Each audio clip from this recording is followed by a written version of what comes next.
In this video, I'll show you how to verify your Facebook business portfolio step by step.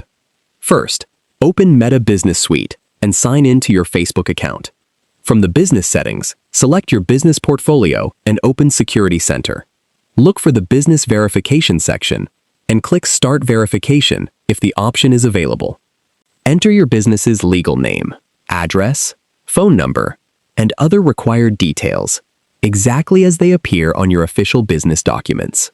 Next, provide the requested documents, such as a business registration document or other accepted proof of your business information. Meta may also ask you to verify your business phone number or email address using a confirmation code. Submit the information and wait for Meta to review your application.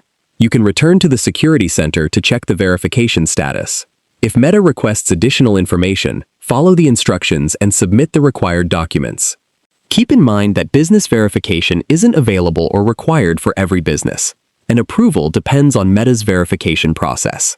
That's how you can verify a Facebook business portfolio. If you found this video helpful, please like the video, subscribe to the channel, and turn on notifications for more easy Facebook tutorials. Thanks for watching.